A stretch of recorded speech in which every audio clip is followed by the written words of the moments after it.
Hello everyone, welcome to your history class. We are doing 6th chapter of 12th history. The name of the chapter is Bhakti Sufi Traditions. इस chapter में हम हमारी country में 8 से 18 century में जो भक्ति ट्रेडिशंस में जो भी चेंजेस आए उन सबको डिस्कस कर रहे हैं। ये इस चैप्टर का सेकंड पार्ट है। फर्स्ट पार्ट को आप मेरे चैनल की प्लेलिस्ट पर जाकर देख सकते हैं। और आज हम डिस्कस करने वाले हैं पोएम्स ऑफ प्रेयर्स। प्रेयर के लिए किन पोएम्स का यूज़ किया जाता था, जैसे आज भी तो प्रेयर के लिए बहुत सारी पोएम्स का यूज़ करते हैं। सो उस टाइम पर किन प्रेयर्स का यूज़ किया जाता था, किन पोएम्स का यूज़ किया जाता था, उन पोएम्स को किस तरह से जो है कंपोज किया गया, उनको इमर्स किया गया, किन के द्वारा वो लिखी गई। मेनली तो हमने अपने पिछले पार्ट में डिस्कस ही कर लिया था। ये जो पोएम्स थी वो किसके द्वारा लिखी गई थी, डिवोटीज के द्वारा। मतलब जो भी ये पोइट सेंट्स होते थे, उनके जो फॉलोवर्स होते थे उनके द्वारा लिखी गई थी, उनकी डेथ के बाद लिखी जाती थी। ओके, सो किस तरह से ये कंपोज की गई, किस तरह से इनको बनाया गया, वो सारी चीज़ें डिस्कस करेंगे। और अर्ली ट्रेडिशंस ऑफ भक्ति, हमारी भक्ति के अर्ली ट्रेडिशंस क्या थे, वो सारी चीज़ें डिस्कस करेंगे। ओके, तो चलिए स्टार्ट करते हैं। अगर हम भक्ति के फॉर्म्स को देखें, स्टार्टिंग में जो भक्ति के फॉर्म्स इमर्स हुए, अगर हम यहाँ पर उनको देखें तो वो किस तरह से इमर्स हुए थे। जो ये पोएट सेंट्स होते थे वो एज ए लीडर इमर्स होते थे, और वो ऐसे लीडर होते थे कि उनके चारों तरफ बहुत सारे जो डिवोटीज़ की कम्युनिटी होती थी, वो बहुत सारी डिवोटीज़ की कम्युनिटीज़ डेवलप होती चली जाती थी। मतलब उनके बहुत सारे फॉलोवर्स बनते चले जाते थे। ओके, और जब ब्राह्मणास ने इस चीज़ को रिकग्नाइज़ किया या फिर उसको रियलाइज़ किया कि भाई किस तरह से ये जो पोएट सेंट्स हैं इनके बहुत सारे फॉलोवर्स बनते जा रहे हैं, तो उन्होंने भी अपने फॉर्म में जो है इनका जो भक्ति करने का फॉर्म होता था उसके अंदर कुछ चेंजेस करना शुरू कर दिए थे। चेंजेस क्या हुए कि अब जो ब्राह्मणास थे वो गॉड और डिवोटीज़ के बीच के इंटरमीडिएटर्स बन गए थे। इन्होंने जो है अब भक्ति में जो विमेन और लोअर कास्ट के लोग थे उनको भी एंटर करने की परमिशन देती थी। अदरवाइज़ तो अगर हम वेदों की बात करें तो वेदों में जो है विमेन और लोअर कास्ट के लोगों को वेद पढ़ने की, सीखने की परमिशन नहीं दी जाती थी। लेकिन अब ये जो नया भक्ति ट्रेडिशन आ रहा था उसमें विमेन और लोअर कास्ट के लोगों को भी लिबरेशन दी गई थी। सो इस भक्ति ट्रेडिशन का एक जो स्ट्राइकिंग फीचर था, रिमार्केबल फीचर था, वो थी इसकी डाइवर्सिटी, क्योंकि अलग अलग कास्ट के लोग जो है इसके अंदर एंटर कर रहे थे। ओके, अगर एक डिफरेंट लेवल पर हम देखें तो हिस्टोरियंस ने जो है इस भक्ति ट्रेडिशंस को 2 ब्रॉड कैटेगरीज में डिवाइड किया गया है। एक है सगुण और एक है निर्गुण। शगुन मीन्स विद एट्रीब्यूट्स, यानी कि जहाँ पर मूर्ति पूजा की जाती है, और निर्गुण विदाउट एट्रीब्यूट्स, यानी कि जहाँ पर फॉर्मलेस गॉड को पूजा जाता है। जो लोग शगुन भक्ति ट्रेडिशन को फॉलो करने वाले थे उनके कुछ स्पेसिफिक डाइटीज होते थे, जैसे शिव, विष्णु और उसके इनकैरिनेशंस यानी कि उसके अवतार, और कुछ फॉर्म होती थी गॉडेस और देवीस की, वो इनकी पूजा करते थे। उनके स्कल्पचर्स टेम्पल्स में रखे जाते थे और उन्हीं स्कल्पचर्स की ये पूजा करते थे।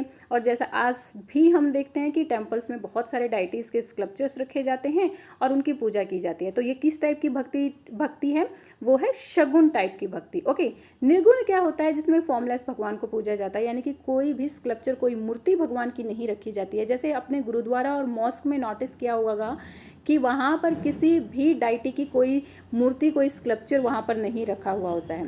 ओके, वो लोग किसको, फॉर्मलेस भगवान को, यानी कि उनके लिए भगवान की कोई फॉर्म नहीं होती है, उनके लिए भगवान का कोई रूप नहीं होता है। वो एक छोटे से मतलब अनाज के दाने जितना भी हो सकता है, एक बहुत बड़े यूनिवर्स के जितना भी हो सकता है। सो अर्ली जो हिस्टोरियंस थे जिन्होंने रिलीजियस को रीड आउट किया या उसको रिकन्स्ट्रक्ट किया, रिलीजियस हिस्ट्री को रिकन्स्ट्रक्ट किया, तो उन्होंने भक्ति ट्रेडिशन को 2 पार्ट्स में डिवाइड किया है, शगुन और निर्गुण। शगुन मीन्स विद एट्रीब्यूट्स, यानी कि जहाँ पर मूर्ति पूजा की जाती थी, और निर्गुण विदाउट एट्रीब्यूट्स, जहाँ पर फॉर्मलेस भगवान को माना जाता था। Okay, the Alvars and the Nayanars of the Tamil Nadu. Tamil Nadu से भक्ति मूवमेंट स्टार्ट हुआ था, यानी कि हमारी कंट्री के साउथ पार्ट से ही भक्ति मूवमेंट स्टार्ट हुआ था। और भक्ति मूवमेंट्स जब स्टार्ट हुआ तो तमिलनाडु में 2 ग्रुप्स के द्वारा इसको लेड किया गया था, और वो 2 ग्रुप्स थे अलवर्स और नैनार्स। अलवर्स वो लोग थे जो विष्णु को मानते थे, जो विष्णु की पूजा करते थे, और नैनार्स वो लोग थे जो शिव की पूजा करते थे। ओके, ये जो अलवर्स और नैनार्स थे वो वन प्लेस से अनदर प्लेस मूव करते रहते थे, ट्रैवलिंग करते रहते थे, और ट्रैवलिंग करने के साथ साथ ये क्या करते थे, इनके जो मेन डाइटीज होते थे जैसे कि विष्णु और शिव, इन डाइटीज की प्रेज में यह क्या करते थे, हाइम्स को गाते चले जाते थे। ओके, सो इनके ट्रैवलर्स के दौरान अलवर्स और नैनार्स बहुत सारे प्लेसेस पर रुकते थे और उन प्लेसेस पर रुक कर वो अपने फॉलोवर्स इंक्रीज करते थे, यानी कि लोगों को अपने मेन डाइटीज़ के बारे में बताते रहते थे, अपने फॉलोवर्स को बढ़ाते थे। और जिन प्लेसेस पर वो रुकते थे वहाँ पर छोटे छोटे श्राइन्स बना दिए जाते थे और उन श्राइन्स को एज अ सेक्रेड प्लेस बुलाया जाता था, पवित्र प्लेस बुलाया जाता था। उन लोगों का मानना था कि ये जो प्लेसेस हैं वो इनके भगवान के घर हैं।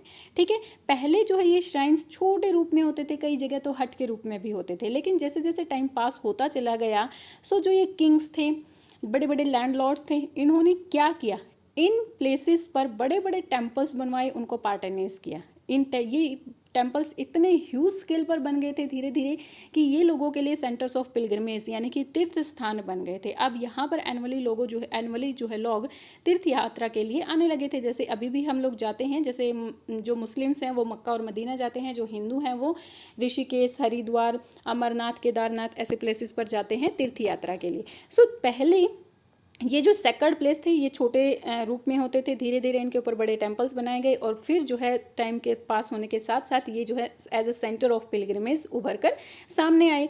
और जो अलवर्स और नैनार्स पोइट्स के द्वारा जो हाइम्स गाई जाती थी, यहाँ पर वो हाइम्स इन टेम्पल्स का एक रिचुअल बन गया था कि जब भी भगवान की पूजा की जाती थी इन हाइम्स के द्वारा ही की जाती थी। कुछ सेंट्स की इमेजेस भी यहाँ पर रखी जाती थी। नेक्स्ट है एटीट्यूड्स टूवर्ड्स द कास्ट। ये जो अलवर्स और नैनार्स थे यानी कि जो भक्ति मूवमेंट को लीड कर रहे थे, इनका कास्ट के प्रति क्या एटीट्यूड्स था। कुछ हिस्टोरियंस हमें सजेस्ट करते हैं कि जो अलवर्स और नैनार्स थे उन्होंने बहुत सारे मूवमेंट्स चलाए। मूवमेंट्स किसके खिलाफ चलाए थे, कास्ट सिस्टम के अगेंस्ट चलाए, जो डोमिनेंस ऑफ ब्राह्मणास था, ब्राह्मण जो सोसाइटी को डोमिनेट कर रहे थे उसके खिलाफ चलाए। और जो भी ये सिस्टम चल रहा था हमारी सोसाइटी में कि सिर्फ ब्राह्मण और क्षत्रिय ही उनको ही इंपॉर्टेंस दी जाती थी, उसको रिफॉर्म करने के लिए भी उन्होंने बहुत सारे मोमेंट्स चलाए। ओके, और कुछ हद तक ये बिल्कुल सही भी लगता है क्योंकि हमने देखा है कि जो भक्ति का सोशल बैकग्राउंड है वो डाइवर्स बैकग्राउंड है, यानी कि अलग अलग कास्ट कैटेगरीज के लोग जो है भक्ति ट्रेडिशन में जुड़े, जैसे कि Brahmanas to artisans, cultivators and even from the caste considered untouchable. Okay, so the importance of the traditions of the Alvars and the Nayanars. जो अलवर्स और नैनार्स के ट्रेडिशंस की इम्पॉर्टेंस थी वो किस तरह से उन्होंने बताई कि जो ये हाइम्स गाते थे ना, एक प्लेस से दूसरे प्लेसेस पर जाते हुए जो ये हाइम्स गाते थे, इनको इनके डिवोटीज के द्वारा कंपोज किया गया। कंपोज करने के बाद इनको एज अ बुक लिखा गया और इन बुक को इतनी ही इम्पोर्टेंस दी गई जितनी कि वेदों की इम्पोर्टेंस होती थी। फॉर एग्जाम्पल अलवर्स के एक कॉम्पोजिशन है नेलार दिव्य प्रबंधम। नेलार दिव्य प्रबंधन को तमिल वेद कहकर डिस्क्राइब किया गया है कि भाई तमिल जितनी वेद संस्कृत की वेदों की इम्पोर्टेंस है उतनी ही तमिल में जो है नेलार दिव्य प्रबंधन की भी इम्पोर्टेंस है, इसको तमिल वेद कहा जाता है।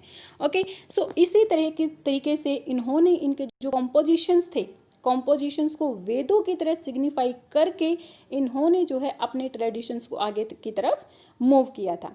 नेक्स्ट है women devotees. Women devotees perhaps जो भक्ति ट्रेडिशन था इसका एक और मोस्ट स्ट्राइकिंग फीचर ये था कि यहाँ पर विमेन की प्रेजेंस अब दिखाई देने लगी थी। पहले तो विमेन की प्रेजेंस दिखाई ही नहीं देती थी, ये वेदों को पढ़ना अलाउड नहीं था, मंदिरों में जाना अलाउड नहीं था।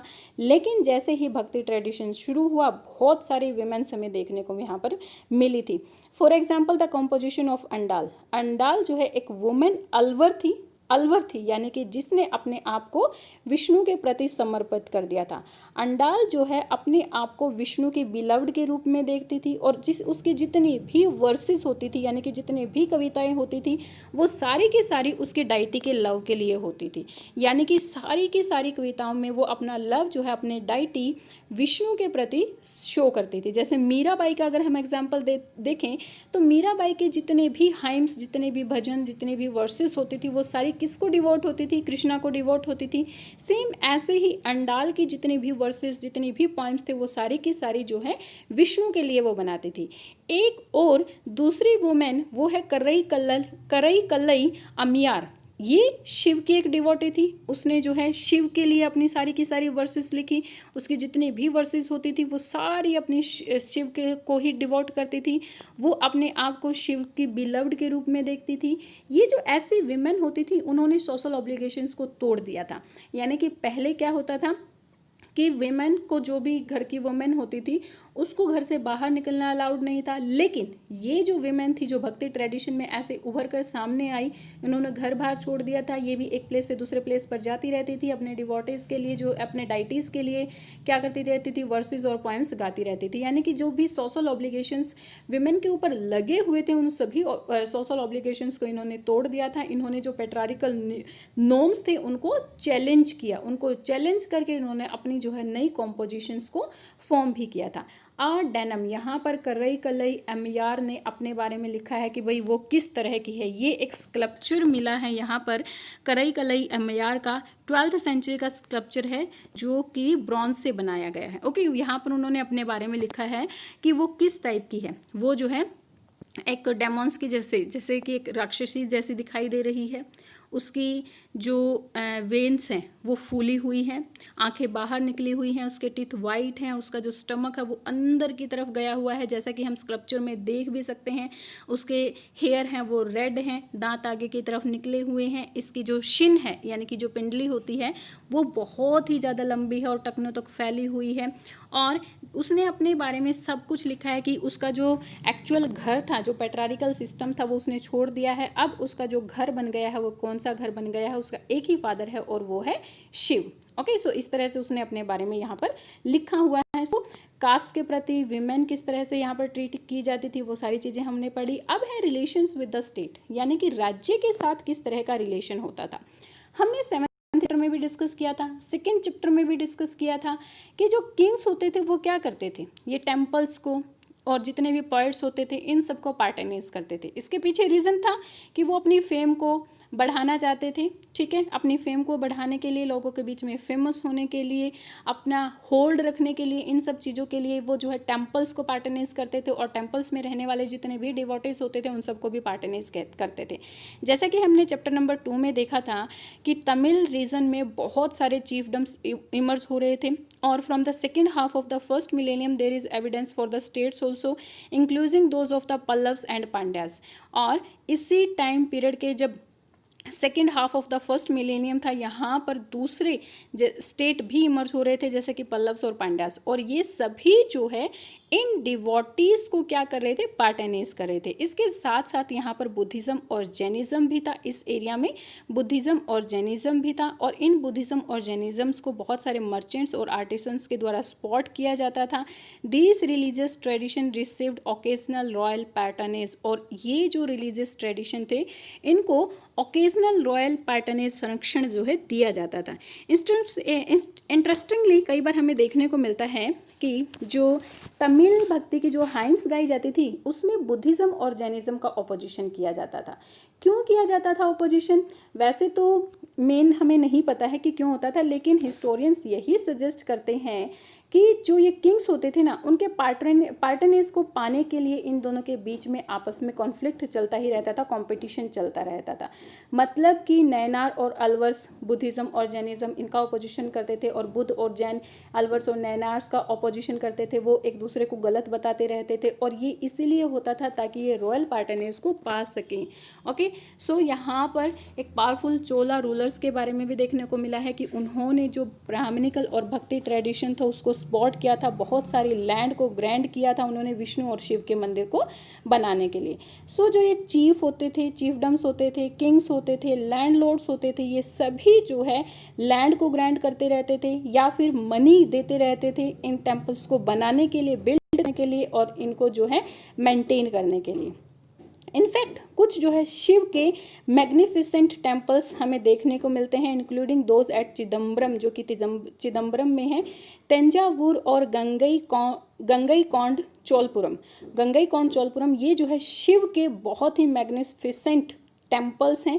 ये चोला रूलर्स के द्वारा बनाए गए हैं। This was also the period when some of the most spectacular representations of Shiva in the bronze sculptures were produced. यही वो टाइम है जहाँ पर शिव की तांबे की बहुत सारे स्कल्पचर्स बनाए गए थे और क्लियरली ये हमें देखने को मिलता है कि ये सभी किसके द्वारा इंस्पायर हुए थे, नैनार्स आर्टिशंस के द्वारा इंस्पायर हुए थे। नैनार और अलवर दोनों को ही वल्लभ पीजेंट्स जो थे ना उनके द्वारा भी स्पॉट किया गया था। वल्लभ पीजेंट्स बहुत ही रिच पीजेंट थे तमिल के, और इन पीजेंट्स का स्पॉट पाने के लिए किंग भी जो है इन अलवर्स और नैनार्स को स्पॉट करते थे, क्योंकि किंग्स की इनकम कहाँ से होती थी, एग्रीकल्चर के ऊपर टैक्स लगाकर होती थी, और वल्लभ पीजेंट्स बहुत ही रिच पीजेंट्स थे, तो इनडायरेक्टली वल्लभ पीजेंट्स का स्पॉट्स पाने के लिए भी जो किंग थे वो अलवर्स और नैनार्स को स्पॉट करते थे। ओके, सो यहाँ पर रूलर्स ने भी इन्हें स्पॉट्स किया है। चोला किंग्स फॉर एग्जांपल हमें देखने को मिलता है, चोलास ने बहुत सारे टेम्पल्स यहाँ पर बनवाए, बहुत सारी लैंड ग्रैंड की, और बहुत सारी जो है यहाँ पर स्प्लेंडेड टेम्पल्स और उसके अंदर स्टोन और मेटल के स्कल्पचर्स उनके द्वारा बनवाए गए थे, यानी कि उनके द्वारा पार्टेनेज किए गए थे। ओके, ये जो किंग्स थे उन्होंने जो है introduce the singing of the Tamil Shiva hymns in the temples under the royal patronage. उन्होंने जो है रॉयल पार्टेनेज के अंडर यानी कि रॉयल संरक्षण के अंदर जो है शिव की हाइम्स को टेम्पल्स में गाना शुरू करवाया, और ये जो है उनके लिए एक कंपल्सरी था। उन्होंने taking the initiative to collect and organise them into a text in in kings ने जो है इन हाइम्स को, शिव की जितनी भी हाइम्स होती थी उन सबको कलेक्ट किया, उनको ऑर्गेनाइज किया एक टेक्स्ट के रूप में, और उस टेक्स्ट का नेम था तेवराम। क्या नेम था?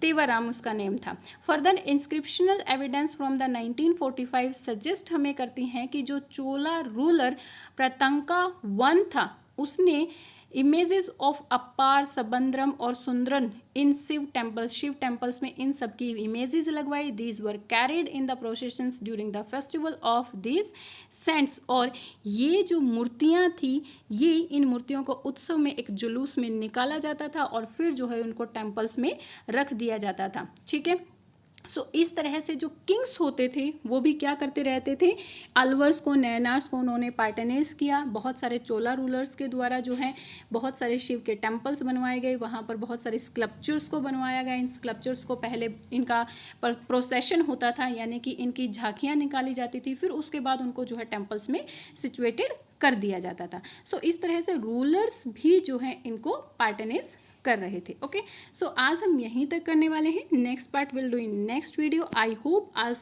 का जो भी मैटर हमने रीड आउट किया है, डिस्कस किया है, वो आपको क्लियर हो गया होगा। Please tell me in comment section, like and share my videos and subscribe my channel for new updates. Thank you, bye bye, keep learning.